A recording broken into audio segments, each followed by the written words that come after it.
Welcome to 95 news. ప్రతిక్షణం ప్రజాక్షేమం కోసం బులెటిన్లో ముందుగా హెడ్లైన్స్ చూద్దాం.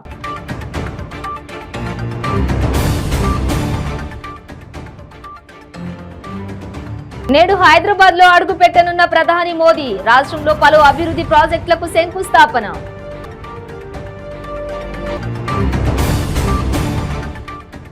టీఎస్పీఎస్సీ ప్రశ్న పత్రాల కేసులో తవ్విన కొద్దీ బయటికి వస్తున్న లీకేజీలు. డిఏఓ డివిజనల్ అకౌంట్స్ ఆఫీసర్ ప్రశ్న పత్రం కూడా లీక్ అయినట్లు నిర్ధారించిన సిట్.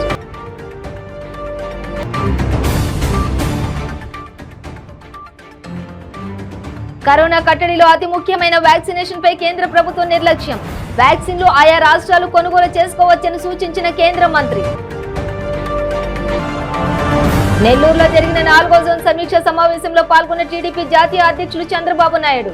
నెల్లూరు జోన్లోని 35 నియోజకవర్గాలలో వైసీపీని చిత్తుగా ఓడించాలని కార్యకర్తలకు పిలుపు. డీటెయిల్స్ చూస్తే ప్రధాని మోదీ నేడు హైదరాబాద్ లో అడుగు పెట్టనున్నారు. ఉదయం 11:30 చేరుకునున్న ప్రధాని మధ్యాహ్నం 1:30 చెన్నైకి వెళ్లనున్నారు. 2 గంటల పాటు జరిగే ఈ సుడిగాలి పర్యటనలో ఆయన సికింద్రాబాద్ తిరుపతి మధ్య వందే భారత్ ఎక్స్ప్రెస్ రైలును ప్రారంభించడంతో పాటు పలు అభివృద్ధి ప్రాజెక్టులకు శంకుస్థాపన చేయనున్నారు. పరేడ్ గ్రౌండ్ లో నిర్వహించనున్న బహిరంగ సభలో పాల్గొననున్నారు. మోదీ పర్యటనకు అధికార యంత్రాంగం ఏర్పాట్లు పూర్తి చేసింది. కట్టుదిట్టమైన భద్రతా ఏర్పాట్లు చేశారు. శనివారం ఉదయం 11:30 ప్రధాని బేగంపేట విమానాశ్రయానికి చేరుకుంటారు. అక్కడి నుంచి 11:45 సికింద్రాబాద్ రైల్వే స్టేషన్ కు చేరుకుంటారు. వందే భారత్ ఎక్స్ప్రెస్ రైలును పరిశీలించి మొదటి కోచ్లోని చిన్నారులతో డ్రైవింగ్ క్యాబ్లోని సిబ్బందితో మాట్లాడతారు. 12 గంటలకు జెండా ఊపి సికింద్రాబాద్ తిరుపతి వందే భారత్ ఎక్స్ప్రెస్ రైలును ప్రారంభిస్తారు. 12:05 పరేడ్ గ్రౌండ్ కు చేరుకుంటారు. సభలో పలువురు ప్రముఖులతో పాటు రైల్వే మంత్రి అశ్విని వైష్ణవ్, కేంద్ర పర్యాటక సాంస్కృతిక శాఖ మంత్రి జి కిషన్ రెడ్డి తదితరులు మోదీకి స్వాగతం పలికి ఘనంగా సన్మానిస్తారు. అనంతరం రోడ్డు రవాణా శాఖ ప్రాజెక్టులకు బేబీనగర్ లోని ఎయిమ్స్ నూతన భవన సముదాయానికి సంబంధించి సికింద్రాబాద్ స్టేషన్ పురాణ అభివృద్ధి పనులకు ప్రధాని శంకుస్థాపన చేస్తారు. సికింద్రాబాద్ మహబూబ్ నగర్ మధ్య పూర్తి చేసిన డబ్లింగ్ విద్యుదీకరణ ప్రాజెక్టును జాతికి అంకితం చేస్తారు. సికింద్రాబాద్ మేడ్చల్ మధ్య కొత్త ఎంఎంటీఎస్ సర్వీసులను జెండా ఊపి ప్రారంభిస్తారు. మధ్యాహ్నం 12:50 నుంచి 1:20 వరకు బహిరంగ సభలో ప్రసంగిస్తారు. 1:30 బేగంపేట నుంచి ప్రత్యేక విమానంలో ఢిల్లీకి వెళ్తారు.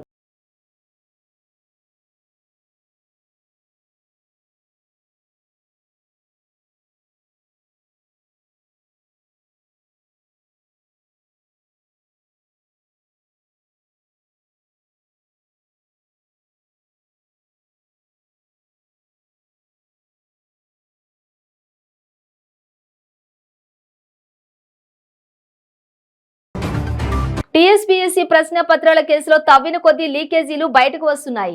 తాజాగా డిఏఓ ఆఫీసర్ ప్రశ్న పత్రం కూడా లీక్ అయి ఇతరుల చేతికి అందినట్లు సిట్ అధికారుల దర్యాప్తులో తేలింది. ఇప్పటి వరకు AE, group 1, DAO, town planning, veterinary, MVI, ground water ఇలా మొత్తం 7 పబ్లిక్ పరీక్షలకు సంబంధించిన 15 ప్రశ్న పత్రాలను ప్రవీణ్ రాజశేఖర్ రెడ్డిల పెన్ డ్రైవ్ మొబైల్స్ లో నుంచి సిట్ అధికారులు గుర్తించిన విషయం తెలిసిందే. దాంతో ఆ పరీక్షలన్నింటినీ టీఎస్పీఎస్సీ రద్దు చేసింది. అయితే వీటిలో గ్రూప్ 1 ఏఈ పరీక్షల ప్రశ్న పత్రాలను ప్రవీణ్ రాజశేఖర్ ఇతరులకు విక్రయించినట్లు ఇప్పటిదాకా గుర్తించారు. ఈ మేరకు దర్యాప్తులో భాగంగా 15 మంది నిందితులను అరెస్టు చేసి లోతుగా విచారణ జరిపారు. ఈ క్రమంలోనే డిఏఓ ప్రశ్న పత్రానికి ప్రవీణ్ ఖమ్మంకు చెందిన లౌకిక్, సుష్మిత్ అనే దంపతులకు విక్రయించినట్లు తేలింది. భార్య సుష్మిత కోసం భర్త లౌకిక్ ఈ ప్రశ్న పత్రాన్ని కొనుగోలు చేసినట్లు గుర్తించారు. ఇందుకోసం 10 లక్షలకు ఒప్పందం చేసుకుని ముందుగా 6 లక్షలు ప్రవీణ్ కు చెల్లించినట్లు నిర్ధారించారు. ప్రవీణ్ బ్యాంకు ఖాతా లావాదేవీల ఆధారంగా ఈ విషయాన్ని సిట్ అధికారులు తెలుసుకున్నారు. సుష్మిత గత ఏడాది అక్టోబర్లో టీఎస్పీఎస్సీ నిర్వహించిన గ్రూప్ 1 పరీక్ష రాసి మెయిన్స్ కు క్వాలిఫై కాలేకపోయింది. ఆ తర్వాత డిఏఓ పరీక్షకు సన్నద్ధమైంది. అయితే అప్లికేషన్ సబ్మిట్ చేసిన క్రమంలో కొన్ని సాంకేతిక సమస్యలు వచ్చాయి. వాటిని పరిష్కరించుకోవడానికి సుస్మిత తన భర్తతో కలిసి టీఎస్పీఎస్సీ కార్యాలయానికి వచ్చింది. దీనిని పరిష్కరించుకునే క్రమంలో వారికి కమిషన్లో సెక్షన్ ఆఫీసర్ గా పనిచేసిన ప్రవీణ్ తో పరిచయమైంది.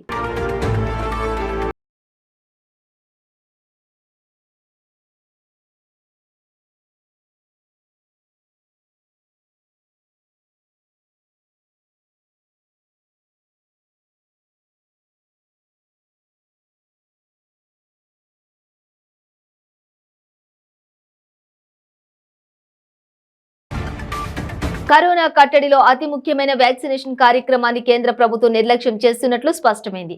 ఒకవైపు కరోనా కేసులు పెరుగుతున్నాయంటూ రాష్ట్రాలను అప్రమత్తం చేస్తున్న కేంద్ర ప్రభుత్వం వ్యాక్సిన్ సరఫరాలో మాత్రం నిర్లక్ష్యం చూపిస్తున్నట్లు, తమకు వ్యాక్సిన్ సరఫరా చేయాలని కోరిన పలు రాష్ట్రాల మంత్రులకు వ్యాక్సిన్ సరఫరా చేసేది లేదని, సొంతగా కొనుగోలు చేసుకోవాలని సూచించింది. దీంతో వ్యాక్సిన్ సరఫరాపై కేంద్రం చేతులెత్తేసినట్లయింది. శుక్రవారం వివిధ రాష్ట్రాలు, కేంద్రపాలిత ప్రాంతాల్లో కరోనా పరిస్థితులు, సంసిద్ధతపై కేంద్ర ఆరోగ్య మంత్రి మన్సుఖ్ మాండవియా వీడియో కాన్ఫరెన్స్ నిర్వహించారు. వివిధ దేశాలు, పలు రాష్ట్రాల్లో కరోనా కేసులు పెరుగుతున్న నేపథ్యంలో అప్రమత్తంగా ఉండాలని సూచించారు. Testing, tracing, treating, vaccination, appropriate behaviour వంటి 5 అంచెల వ్యూహాన్ని పక్కాగా అమలు చేయాలని కోరారు. ఈ సందర్భంగా ఆర్థిక వైద్యారోగ్య మంత్రి హరీష్ రావు మాట్లాడుతూ, ముఖ్యమంత్రి కేసీఆర్ మార్గనిర్దేశకంలో కరోనా కట్టడిలో వ్యాక్సినేషన్లలో తెలంగాణ ఇతర రాష్ట్రాలకు ఆదర్శంగా నిలిచిందని అన్నారు. కరోనా పరిస్థితులు రాష్ట్రంలో పూర్తిగా అదుపులో ఉన్నాయని, ప్రభుత్వం అన్ని విధాలుగా సిద్ధంగా ఉందన్నారు. ప్రికాషనరీ డోసులో తెలంగాణ దేశంలోనే నెంబర్ 1 స్థానంలో ఉన్నట్లు చెప్పారు. అయితే కేంద్రం నుంచి రాష్ట్రానికి వ్యాక్సిన్ల సరఫరా నిలిచిపోవడంతో రాష్ట్రంలో నిల్వలు లేకుండా పోయినట్లు చెప్పారు. దీంతో వ్యాక్సినేషన్ నిలిచిపోయిందన్నారు. రాష్ట్రానికి అవసరమైన వ్యాక్సిన్ డోసులను తక్షణం సరఫరా చేయాలని కోరిన మంత్రి ఈ విషయంలో ఇప్పటికే కేంద్రానికి లేఖ రాసినట్లు గుర్తు చేశారు. తెలంగాణతో పాటు ఇతర రాష్ట్రాలు సైతం తమకు వ్యాక్సిన్ సరఫరా నిలిచిపోయిందని, దీంతో వ్యాక్సినేషన్ కార్యక్రమాన్ని అంతరాయం కలుగుతున్నట్లు కేంద్ర మంత్రి దృష్టికి తెచ్చారు. ఈ సందర్భంగా కేంద్ర మంత్రి మన్సుఖ్ మాండవియా మాట్లాడుతూ, కావాల్సిన వ్యాక్సిన్లు ఆయా రాష్ట్రాలు కొనుగోలు చేసుకోవచ్చని, బహిరంగంగా మార్కెట్లో పుష్కలంగా వ్యాక్సిన్లు నిల్వల ఉన్నాయని కేంద్ర మంత్రి చెప్పారు. ఇదిలా ఉంటే రాష్ట్ర ప్రజల శ్రేయస్సు దృష్ట్యా హైదరాబాద్ ఫార్మా సంస్థ బయోలాజికల్ ఈ సహకారంతో 15 లక్షల డోసులు సరఫరా చేయాలని ప్రభుత్వం నిర్ణయించింది. వ్యాక్సిన్ సరఫరా చేసేందుకు ముందుకు వచ్చిన బయోలాజిక్ ఈఎండి మహిమా తాట్లకు ఈ సందర్భంగా మంత్రి హరీష్ రావు ధన్యవాదాలు తెలిపారు.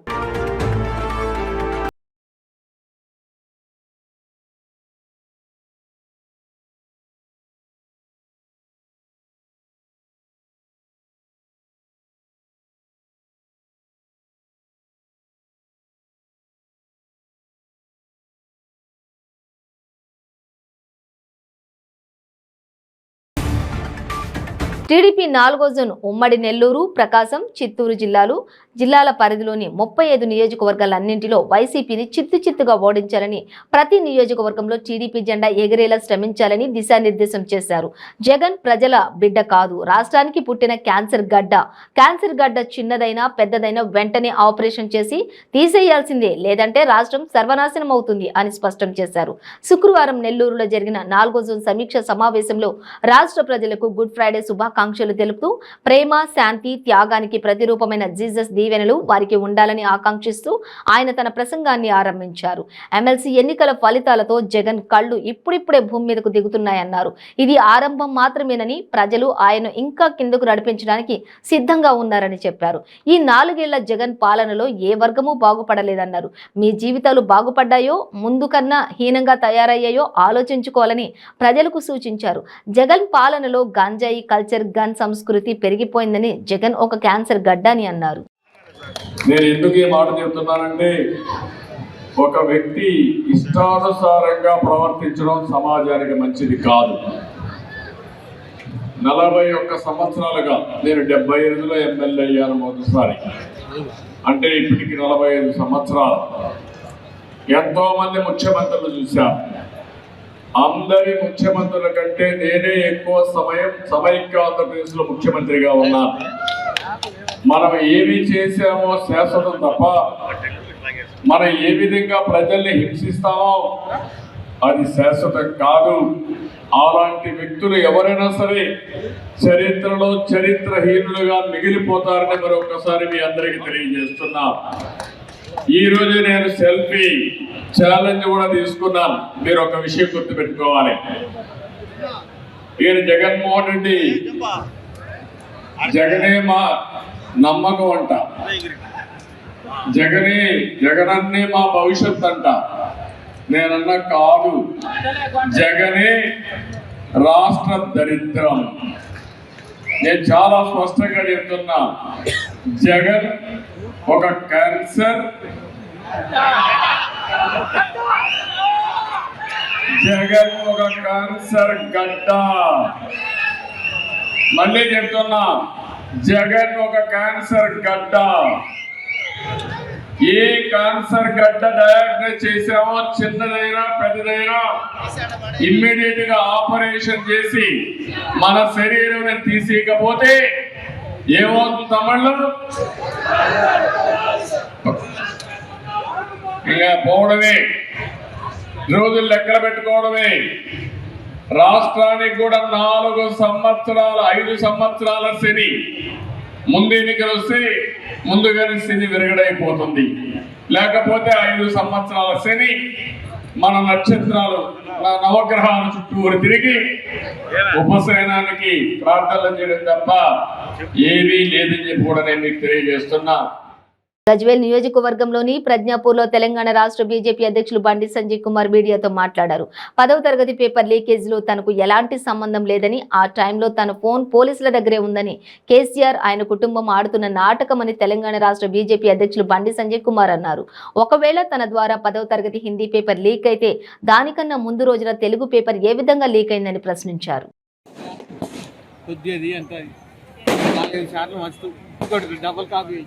जय जय माता भारत माता जय जय माता भारत माता जय जय माता भारत माता भारत माता की जय వరకు కొట్టాడే బాధ్యత మాది. మేము ధర్మం కోసం కొట్టాడతాం, నిజాయితీగా నిబద్ధతతో కమిట్మెంట్తో కొట్టాడతాం. అందరూ కూడా టీఆర్ఎస్ వాళ్ళు చేసే అబద్ధాలను ఎవరు నమ్మడు. ఇలా క్షేత్రస్థాయిలో ప్రజలు ఆశ్చర్యపోతున్నారు, పోలీసు అధికారులు ఆశ్చర్యపోతున్నారు. ఏం చేస్తున్నారో మాకే తెలుస్తలేదు. ఎప్పుడు ఏం ఉత్తర్వులు వస్తుందో, ఎప్పుడు ఎవరు పట్టుకోమంటారో మాకే తెలుస్తలేదు.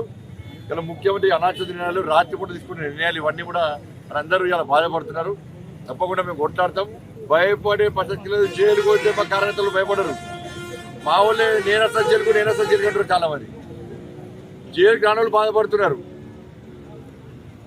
కాబట్టి ప్రసక్తి లేదు, పక్కా కొట్లాడుతున్నారు.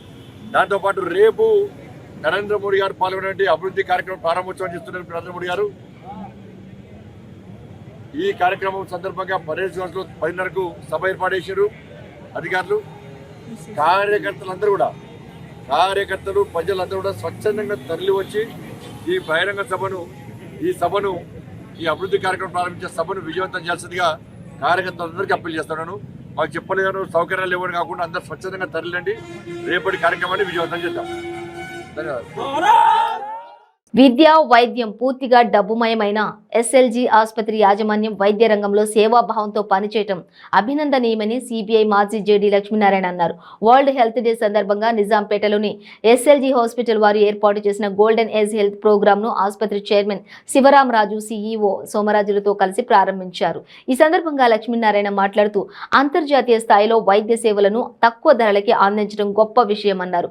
మానసికంగా, శారీరకంగా, సామాజికంగా మనిషి ఆరోగ్యంగా ఉన్నప్పుడే ఆ సమాజం ఆరోగ్యవంతమైన సమాజంగా రూపుదిద్దుకుంటుందని అన్నారు. అనంతరం ఆయన మీడియాతో చిట్చాట్ చేస్తూ ప్రస్తుతం తాను ఏ పార్టీలో లేనని, కానీ వచ్చే అసెంబ్లీ ఎన్నికల్లో ఆంధ్రప్రదేశ్ నుంచి ఖచ్చితంగా పోటీ చేస్తానన్నారు.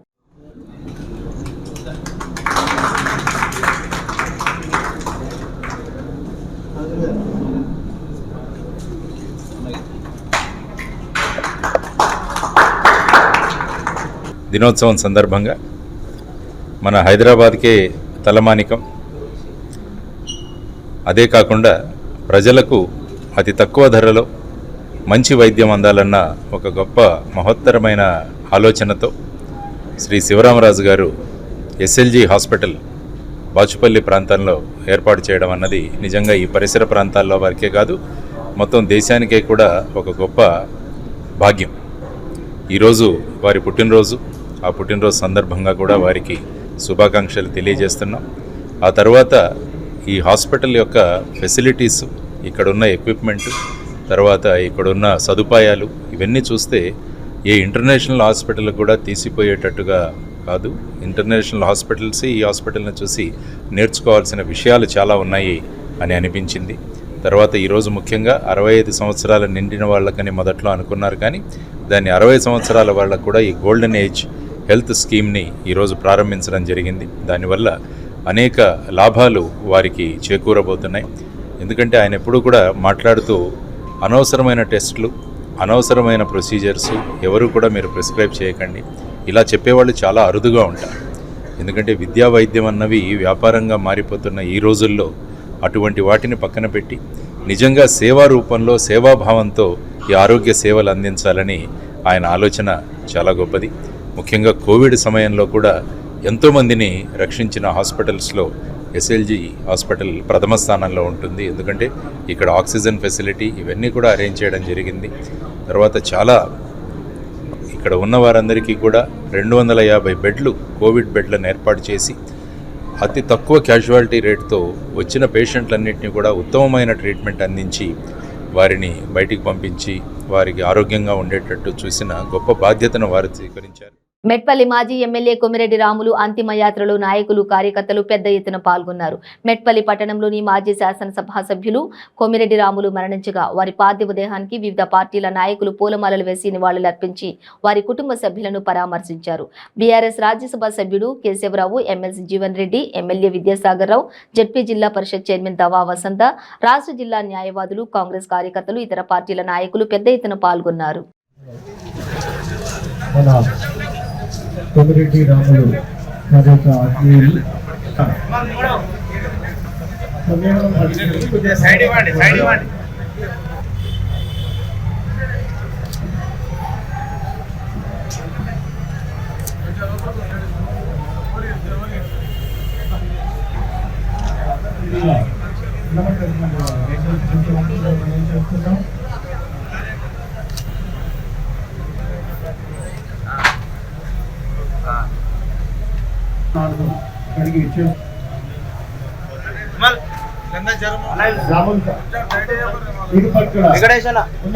దయచేసి అందరూ కూర్చోవాలి. కూర్చుంటే మనకు వచ్చినటువంటి నాయకులు అందరు కానీ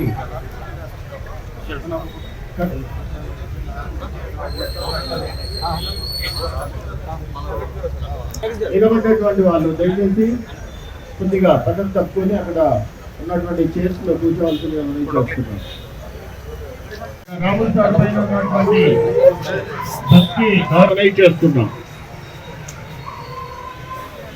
ఇంకొద్ది సేపట్లోనే దయచేసి కూర్చోవాల్సిందిగా మనం చేస్తున్నాం.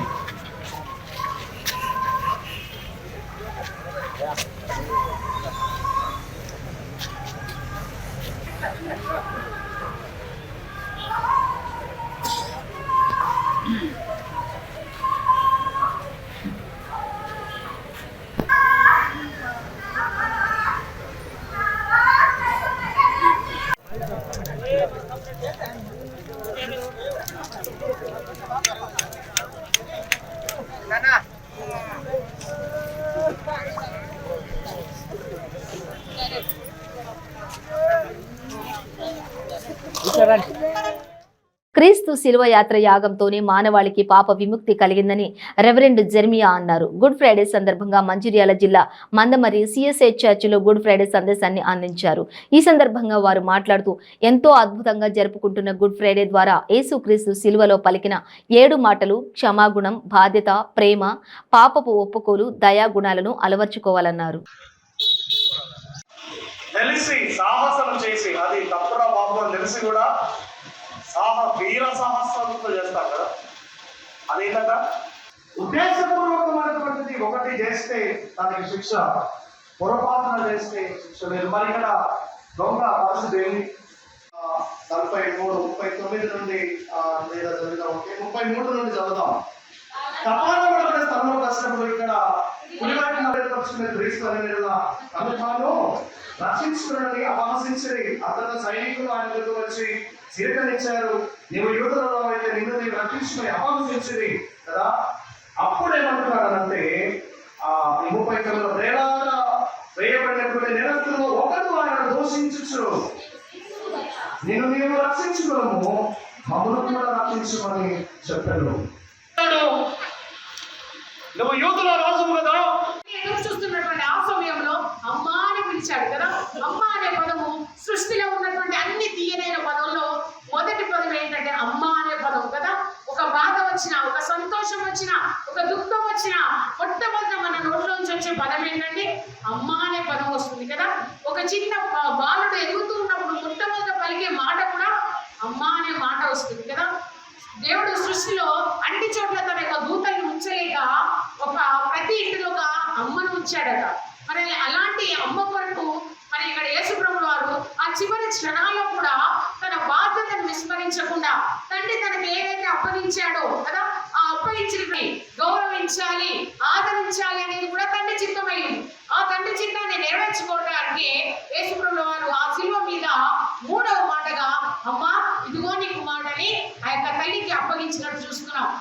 తల్లి ఆ యొక్క కుమారుడు యొక్క వేదనను చూసి ఎంత నలిగిపోయిందో, ఆమె హృదయంలో నుంచి ఎంత ఆ ఖడ్గము దూసుకుపోతుందని ఆ సుమయోను ప్రవక్త ముందుగానే తెలియజేసినట్టుగా మనం చూస్తూ ఉన్నాం. అంబేద్కర్ కోనసీమ జిల్లా ముమ్మిడివరం నియోజకవర్గంలో గుడ్ ఫ్రైడే వేడుకలు ఘనంగా నిర్వహించారు. క్రీస్తు శిలువ యాత్ర యాగంతోనే మానవాళికి పాప విముక్తి కలిగిందని ప్రత్యేక సందేశకులు ఆర్సీఎం సంఘ ఫాదర్ అన్నారు. గుడ్ ఫ్రైడే సందర్భంగా కేసనకూరు నుండి మురముళ్ల వరకు యేసు కీర్తనలతోటి ఆర్సీఎం చర్చ్ వరకు ర్యాలీగా వెళ్లి యేసు శిలువను మోశారు. ఈ సందర్భంగా చర్చ్ ఫాదర్ మాట్లాడుతూ ఎంతో అద్భుతంగా జరుపుకుంటున్న గుడ్ ఫ్రైడే ద్వారా యేసుక్రీస్తు శిలువలో పలికిన 7 మాటల ద్వారా క్షమాగుణం, బాధ్యత, ప్రేమ, పాపపు ఒప్పుకోలు, దయా గుణాలను అలవర్చుకోవాలన్నారు. పాపుల కోసమే యేసుక్రీస్తు ఈ లోకంలో జన్మించి శిలువలో రక్తం చిందించి ప్రాణాలు అర్పించినట్లు తెలిపారు. పాపపు జీవితాన్ని వదిలి క్రీస్తు చూపిన మార్గంలో నడిచి పరలోకం చేరాలని బోధించారు. ఈ కార్యక్రమంలో జొన్నడ అజయ్, సూరిబాబు, క్రైస్తవ సంఘం విశ్వాసులు పాల్గొన్నారు.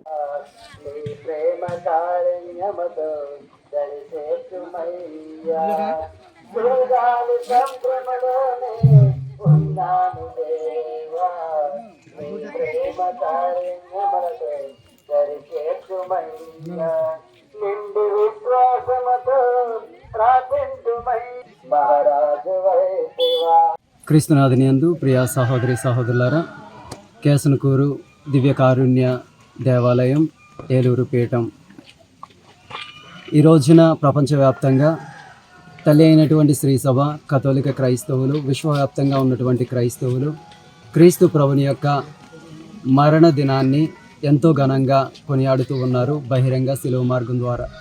ఈనాడు ప్రపంచవ్యాప్తంగా విశ్వాసులందరూ, క్రైస్తవులందరూ కూడా గుడ్ ఫ్రైడే శుభ శుక్రవారాన్ని జరుపుకుంటూ ఉన్నారు.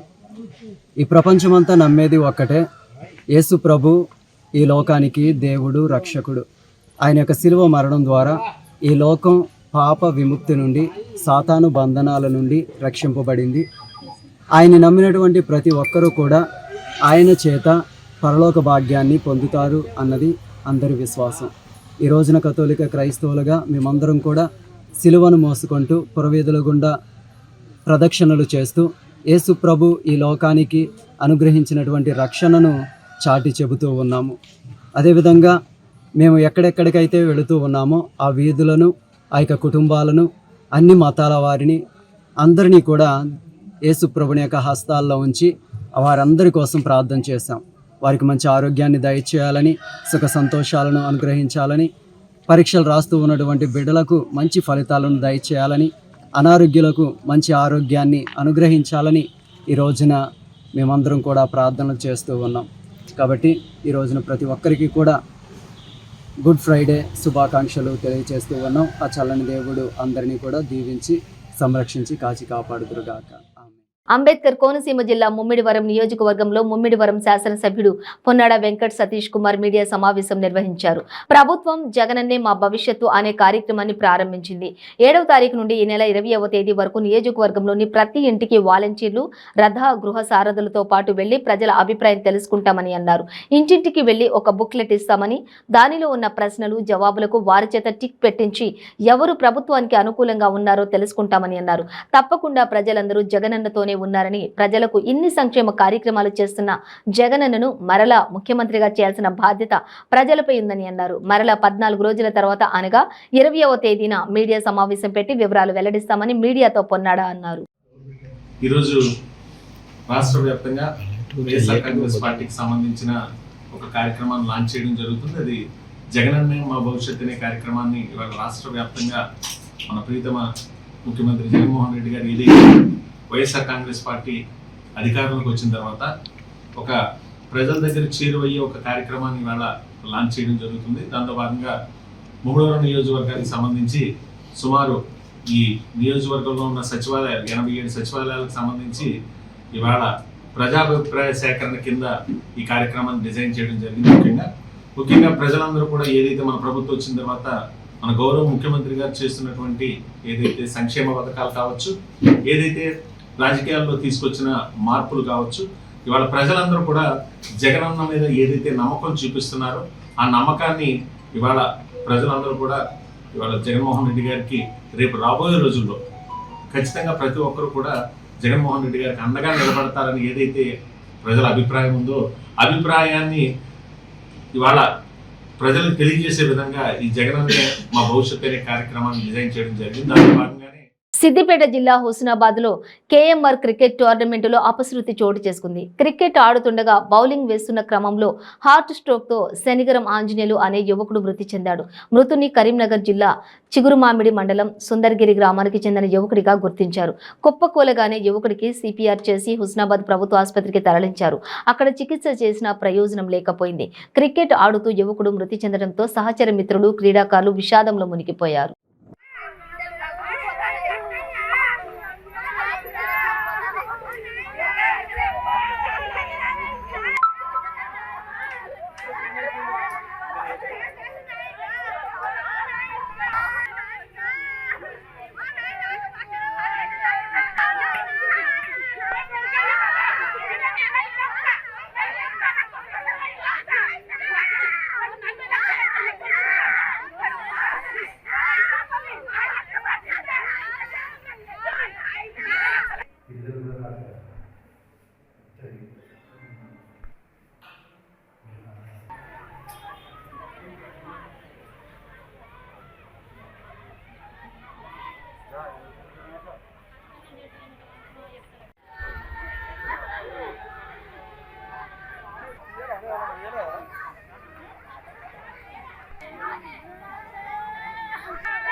అనకాపల్లి నియోజకవర్గంలో ఈ నెల 7వ తేదీ నుంచి మా భవిష్యత్తు నువ్వే జగనన్న, మా నమ్మకం నువ్వే జగనన్న కార్యక్రమం నిర్వహించనున్నట్లు మంత్రి గుడివాడ అమర్నాథ్ తెలిపారు. ఇంటింటికి వెళ్లి గత ప్రభుత్వంలో జరిగిన అవినీతి, ప్రస్తుతం మన ముఖ్యమంత్రి జగన్మోహన్ రెడ్డి చేపడుతున్న సంక్షేమం, అభివృద్ధి కార్యక్రమాలను వివరిస్తామని అన్నారు. పథకాలు అందని వారి నుండి దరఖాస్తులు తీసుకుని వారికి కూడా న్యాయం చేస్తామని తెలిపారు. ఈ సందర్భంగా మా నమ్మకం నువ్వే జగన్ అనే పోస్టర్ ఆవిష్కరణ చేశారు. అన్ని ప్రాంతాల్లో కూడా వారి తాలూకు అభిప్రాయాలు తీసుకునేటువంటి క్రమంలో ప్రతి ఒక్కరి ప్రజల తాలూకు అభిప్రాయాలు తీసుకున్నప్పుడు ఎక్కువగా వినపడినటువంటి మాటని స్లోగన్గా తీసుకున్నాం. మాకు ఆయన మీద నమ్మకం ఉందండి, ఆయన చెప్పినటువంటి మాట చేస్తారనేటువంటి నమ్మకం ఉందనండి అన్నటువంటి మాట ఏదైతే ప్రజల నుంచి, సామాన్యమైనటువంటి ప్రజల నుంచి వచ్చిందో, వచ్చినటువంటి మాటని బేస్ చేసుకొని ఈ స్లోగన్ని ఎంపిక చేయడం జరిగిందనేటువంటిది కూడా మీ ద్వారా తెలియజేస్తూ ఉన్నాం. ఇవి మొబైల్ స్టిక్కర్స్, ప్రతి మొబైల్కి కూడా పార్టీ కార్యకర్తలు, అభిమానులు, ఆయన్ని విశ్వసించేటువంటి వారు ఇవన్నీ కూడా చేపట్టేటువంటి కార్యక్రమం రేపటి నుంచి జరుగుతూ ఉంది. సో ఇందులో భాగంగా దానికి సంబంధించినటువంటి పోస్టర్ రిలీజ్ కూడా సమావేశం అయిన తర్వాత మీ సమక్షంలో ఆ పోస్టర్ రిలీజ్ కూడా చేయబోతా ఉన్నాం. బులెటిన్ ముగించే ముందు హెడ్లైన్స్ మరోసారి.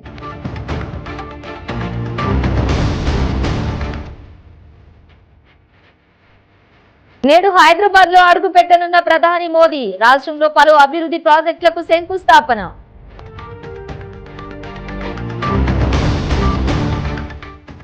టీఎస్పీఎస్సీ ప్రశ్న పత్రాల కేసులో తవ్విన కొద్దీ బయటికి వస్తున్న లీకేజీలు. డిఏఓ, డివిజనల్ అకౌంట్స్ ఆఫీసర్ ప్రశ్న పత్రం కూడా లీక్ అయినట్లు నిర్ధారించిన సిట్.